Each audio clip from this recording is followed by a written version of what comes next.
Welcome to another episode of the Imperfectly Perfect podcast, where each week I'm joined by some of the world's most renowned faces in the entertainment industry, sports field, corporate leaders, and inspirational thought leaders around the world, each sharing their own truths and personal journeys. Today, I have none other than Mr. Evan Carmichael, whose work aside is somebody I personally have admired for quite the time. Yes, the successes, the accolades, absolutely amazing. But who this man is behind the scenes, just wow. Evan Carmichael believes in entrepreneurs. Gary Vaynerchuck called him the DJ who inspires people, and Ed Mylett called him the modern day Napoleon Hill. At 19, he built, then sold a biotech software company. At 22, he was a venture capitalist, raising 500,000 to 15 million. He now runs a YouTube channel for entrepreneurs with over 3 million subscribers and 500 million views, wrote 4 books, and speaks globally. He wants to solve the world's biggest problem. People don't believe in themselves enough. Forbes named him one of the world's top 40 social marketing talents, and Inc. named him one of the 100 great leadership speakers and 25 social media keynote speakers you need to know. He set 2 world records, uses a trampoline and stand-up desk, owns Canada's largest salsa disco studio where he met his wife, and there's a giant Doritos bag in front of him all day long to remind him that he's stronger than those Doritos. Toronto is his home. He's a husband. He's a father, League of Legends fan, and Teemo main. Without further ado, Mr. Evan Carmichael. First and foremost, welcome to the show. Thanks for having me, Glenn. Good to be here. Thank you for waking up early to make this happen. Oh, always, always. Well, I've just gone into a full-out spec of what you've done, accolades aside, the success aside. The thing about IPC is about removing the mask and getting to know the person behind the profession. I know a lot about your story, but one thing that really strikes me is, as I say, remove the accolades and everything, the person you are and the passion you have for people and how much value you give, there's a story in that. So can you just give our audience a brief overview of your story, but where that passion comes about really wanting to get everyone to believe in themselves? What a question. What a great start, dude. Well, I mean, I think everybody has a single most important core value. When you figure out what that is, it's what you want to give and share to the world. So why I believe is because I struggled the most to believe in myself. And even still now, like what's the difference between Evan in 2022 and Evan in 2032? Well, Evan 2032 believes in himself more than Evan 22, and like everything that you have learned and gone through is what you want to ultimately serve and help other people with. So because I struggled so much to believe in myself, it's why I want to help other people believe in themselves more. And every time I do that, I believe in myself a little bit more as well. And so I think we've all got a single most important core value. And when you figure out what that is, you want to spread it to the world. And in doing that, you heal yourself too. I think we're built to serve. I think humans want to serve. I think we all want to feel like we're doing something that matters and that today is going to matter.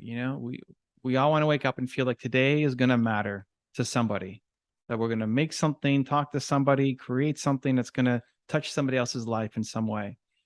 And I think that's everybody. I think for me, I got that mostly from my mom, who just wanted to serve and wanted to help and wanted to make a difference, and seeing her do it on a bigger stage.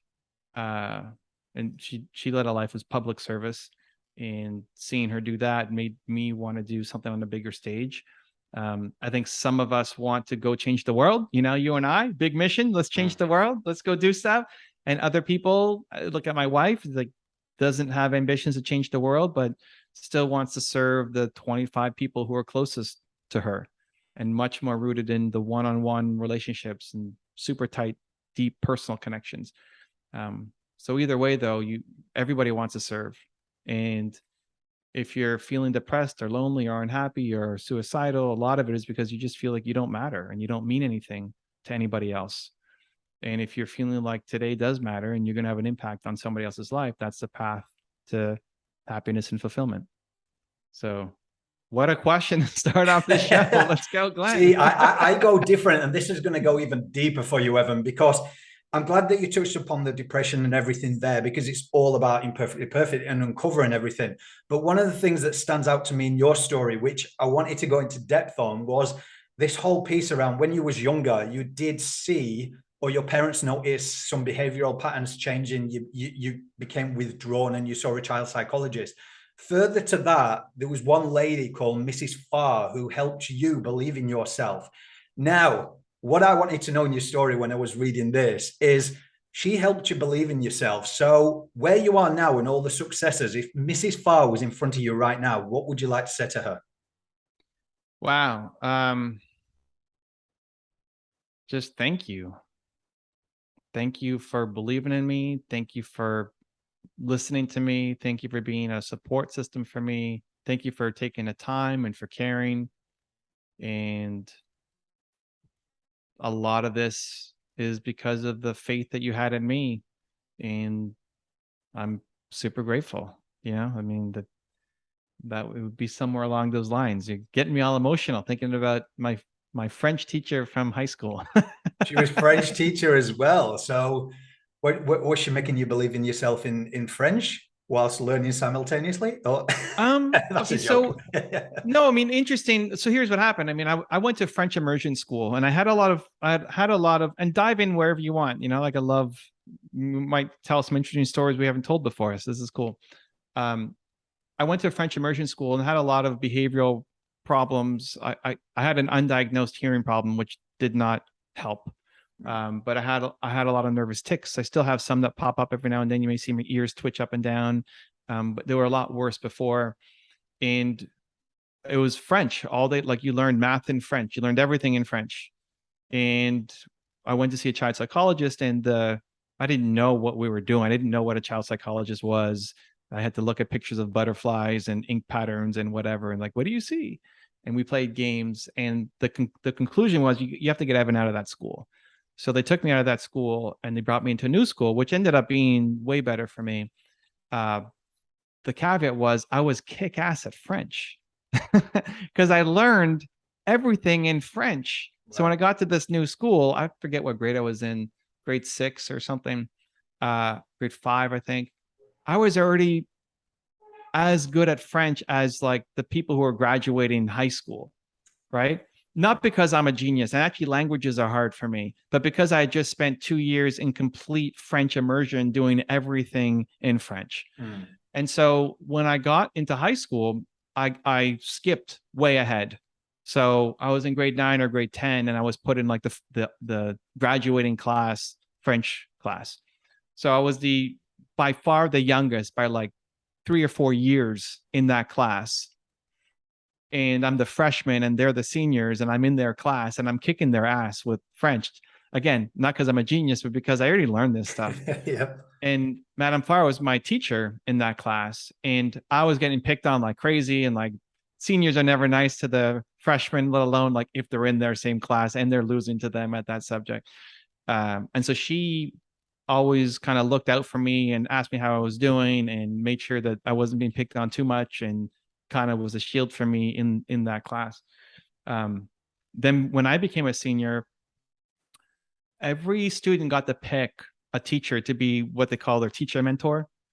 And I just remembered Madame Farr and I said, hey, how about Madame Farr? She was so helpful for me.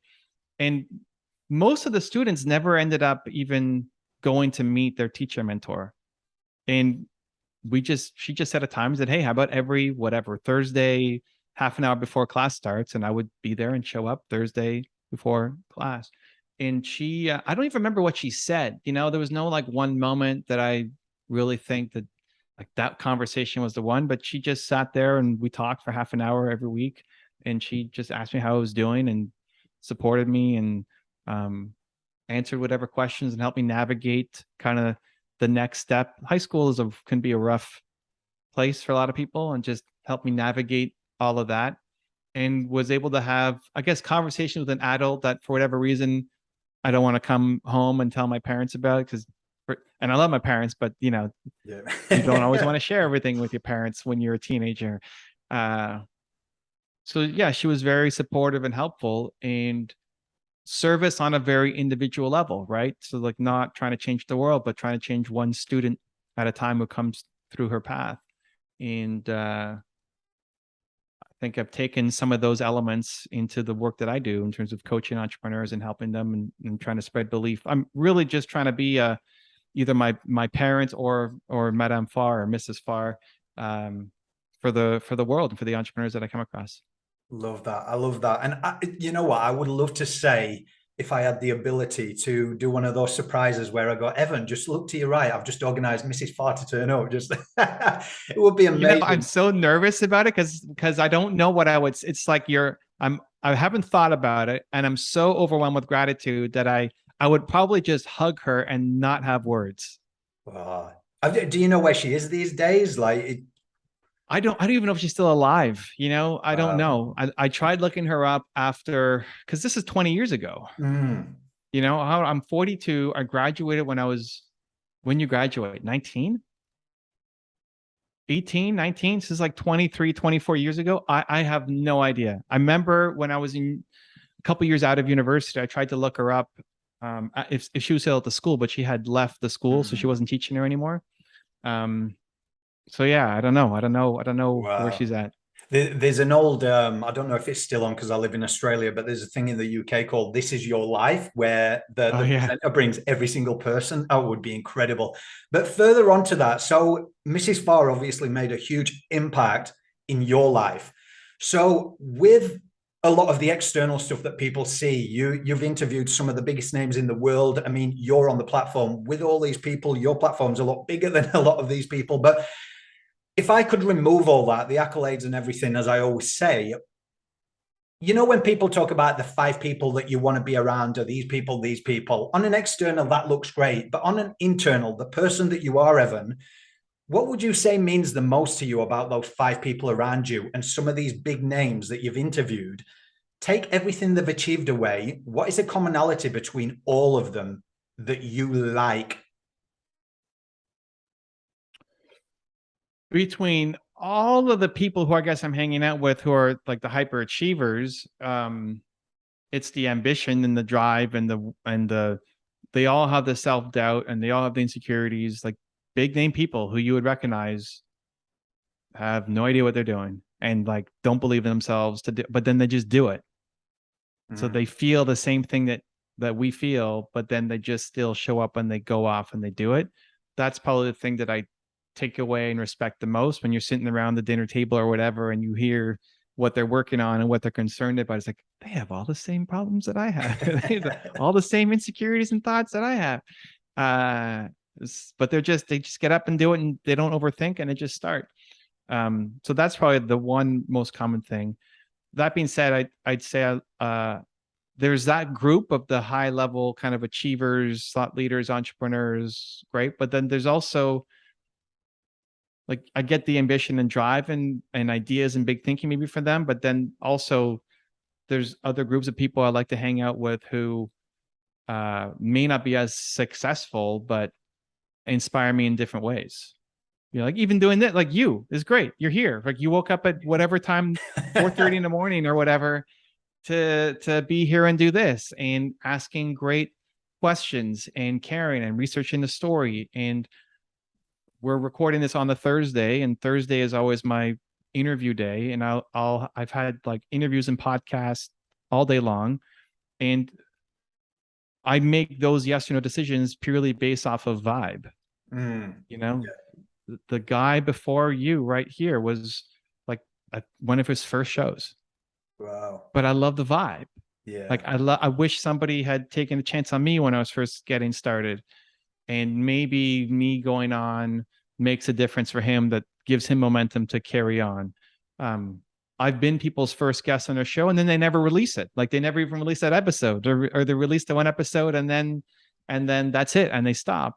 And I've also had other people who 5 years later come and find me and say like, you changed my life when we had that conversation. Right. And so not all of them are going to be like that. But when you stay in the game long enough, it's basically being the Madame Farr or Mrs. Farr for people as well, where you do your best and have an impact. And for some people, it's actually quite meaningful. And so being around people who are heart-driven and want to make an impact, even regardless of where they're at on their stage, how ambitious or how much material success they've had is also super fun for me to be around, because that lights up my soul. Yeah. I think if you notice though, it's like that vibe, what you talk about, when people are genuinely invested in wanting to hear someone's story, because I don't think people realize that they can change someone's life by turning their pain into their purpose and just sharing that story. And as we see with social media, you're on it, you're everywhere. There's a lot of these young entrepreneurs these days, and no judgment, but they go from this, I can make you X amount in this short amount of time, but they actually miss out on that process if that's what they're leading by. So for anyone out there that's struggling, just releasing this book called Pay It Forward Notes to My Younger Self, what would you say to a young entrepreneur, Evan, or anyone listening, the audience, as in really relaxing and surrendering that control and enjoying the process? Because I know you were a perfectionist, but you've pulled back from that now, yeah? I'm a recovering perfectionist. I lost a $40 million deal when I was 21 or something, and that taught me a lesson. And I think, all the lessons that we learn the hard way, we try to make it easier for people to not have to learn the hard way. Yeah. Right. And sometimes that's the only way people learn, but sometimes people can learn through inspiration just as much as through desperation. And so the goal becomes, how can my story be an inspiration to others, and yours and all of us? Like, I agree, your purpose comes from your pain. Whatever you struggled with the most is what you want to help others through. And honestly, everything I make is for 19-year-old Evan. Like 19-year-old Evan, hardest decision in my life was, do I go take the 6-figure investment banking job and travel around the world, or be with this company, have 30% equity and make $300 a month? And I really didn't know what I wanted to do. And being an entrepreneur 20 years ago was also a lot crazier than it is now. Mm-hmm. And I wanted to quit, and I did quit. I quit for one day on my business partner, and just nothing was working, man. When you're not making money and you're trying and you're working like crazy and just getting zero results, you can only go so long before you quit. And especially when you're 19 and you don't have the tools and you don't know what you're doing and just trying to figure it all out. And so, yeah, quitting on my business partner was one of the worst days of my life. And that was in my first year, so 19. And so I'm really, everything I make, this interview, it's channeling 19-year-old Evan, because there's millions of people out there right now who are that. And it's why I love wherever you take I love the questions. I love going in a different path. It's easy to ask the standard question. So Evan, tell me about yourself. Oh, you have a new book. Why did you write Momentum? And what does it mean? Like the same basic, easy to answer question. But I love it when people go into their own curiosity and uncover a little bit more, because it hopefully in that new story about Madame Farr, maybe that inspires somebody to make a shift in their life, which is at the end of the day, all we want to do. Like, you're hoping somebody watches this, listens to this, and makes a shift in their life. And then they come back and they tell you, Glenn, that show that you made really meant something to me, and here's why. Yeah. Yeah. And as a recovering perfectionist, attesting to the campaign, what does being imperfectly perfect mean to you now, Evan? It's looking at yourself with kindness and recognizing that the mistakes you made in the past, you did the best you could with what you had. Like, I think a lot of us spend so much time looking backwards and say, oh, I wish I did this. I wish I wish I started this then. I wish I talked to her and told her this. And we just are constantly living with regret of what we wish we should have done, or feel, or judged ourselves or should have done. And so it's looking back with kinder eyes to say, you did the best you could with what you had. Yeah. If you knew what you knew now, you would have done better. Yeah. But like, at the time, you did the best you could. And then now you have the capability to create something new. And there may be a period of grieving for the life that you lost, or something that you lost, but now it's okay. You are awesome, and you can create something amazing. And the fact that you're imperfect is the greatest gift of all, because if you're the same as everybody else, well, look at everybody else. Are they happy with their lives? How many people love their life? How many people wake up and drive to a job that they're just super jazzed about doing? right? Not many. And so why do you want to be like them? And it's then having the courage to then go off and find your thing, because it's so much easier to fit into the textbook version of something instead of having the courage to deviate from the path and start to launch your own thing. Chances are the thing that you want to do that you could be great at. I think everybody has what I call Michael Jordan level genius at something. Like, you're the greatest in the world at something, but that thing is not what you went to school for, probably. And it's not what your parents did, probably. You know, Glenn's parents were not podcasters. Right? It's like you're gonna want to do something completely different. And the world is so much more open. The opportunities available to me compared to my parents at my age are completely different. Anybody listening, the opportunities for your parents at your age is completely different. Like, they may not have had a choice, or they would have had to be completely crazy and off the deep end to go off and chase down their dreams. Like, it was so much harder. But now there's a lot more that's possible. You know, if I wanted to connect with Glenn on the other side of the world, I'm here in Canada, like, it would have almost never happened. We'd be paying insane long distance phone calls, like, or flying and taking forever. Like, we wouldn't have connected. And now we're doing this, and it's only getting easier. And so the ability to have success, both in terms of financial success, but also fulfillment success and happiness in a 2022, 2023, 2024 environment is just so much easier than it used to be. And you're actually rewarded for it now compared to before. It's still a journey that you have to go down, but recognizing that all of the things that you have inside you, that's actually your greatest gift. Yeah. All the things that you feel that you're judging yourself for is probably your greatest gift. Like, that's the thing that's going to make you stand out and be unique and start to win both at life and inside your business or career. Guys, I want you to listen to that deep, because that is some wisdom right there. And I am going to ask you the question before you go, Evan, because Momentum, Built to Serve, both incredible books. I want to know where people can find out more about them, about you. Where can we go? Because one of the things that I was never spiritual anything along this journey. It's come to me, and I know I don't believe in coincidence anymore. There was a certain period in my time where I suddenly came across you, started going through all your things and implementing things to make my movement grow. And as much as you're talking momentum and reading these books, it's all about even just getting started. And when you said Glenn's parents weren't podcasters, Glenn wasn't. Glenn went and met celebrities with his laptop and GarageBand. And I look back now and laugh and go, they must have thought, who the bloody hell is this guy? There's no makeup, there's no this. It was GarageBand. You remember on your laptop, you press play, record, and that was it. I was like, nothing's changed. I lead by my imperfections. But Evan, I just want to thank you for your time. Where can people find out more about the book and what's coming up for you? The book Momentum is the latest one. Amazon, easiest spot. You can find me on YouTube or wherever, whatever social media you're hanging out on, probably there. I was just looking at your logo though behind you and felt compelled, speaking of no coincidences, just a message to not suffer alone. It's easy to share your best moments on Instagram or wherever, but then we suffer in silence and suffer alone. Is probably the biggest mistake that I made as a human, is shutting myself out from the world at a time when I most needed it.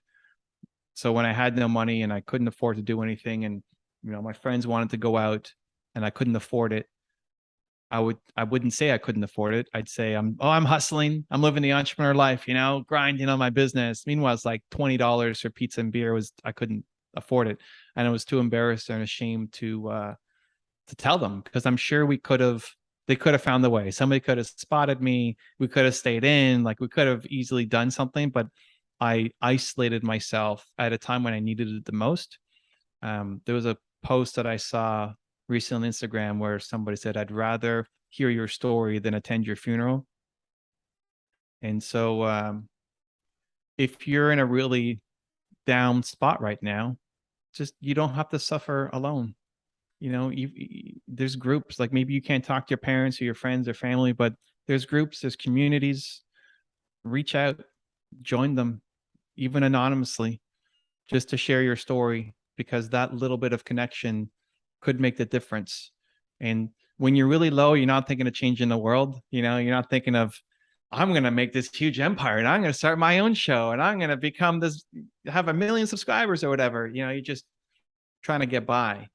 But if that's you right now, if you're looking at Glenn's logo and you're in the happy face moment, cool. If you're in the happy face side, then the job becomes to reach back and help somebody up to get to where you're at. And if you're in the crying face side, then just, as hard as it is, just don't be alone, even anonymously. Find people that you can share your story with, because it makes all the difference in the world. Wow.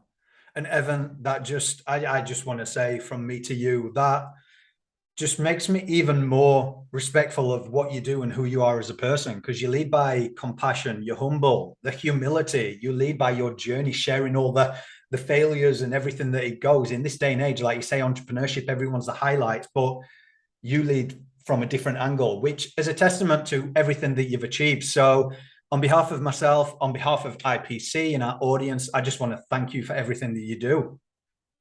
Cool, man. Well, thanks for having me. Thanks again for waking up early. You're way more energy than I do at that hour. And listen, anybody watching, the best thing to do for me, sure, you can buy the book, but go give Glenn some love. You know, leave a comment on this video, give a review, you know, on iTunes or wherever you're listening to. It doesn't take very long to just leave a little note or to give it a thumbs up or leave a review, and that stuff means a lot. So if you're staying all the way to the end and you're still listening to this, a great little call of action to pay it forward is to go give some love on this piece of content too. Thank you very much. So guys, listen to the man himself. I just want to say, keep having the hard conversations, because it is the hard conversations that saves lives.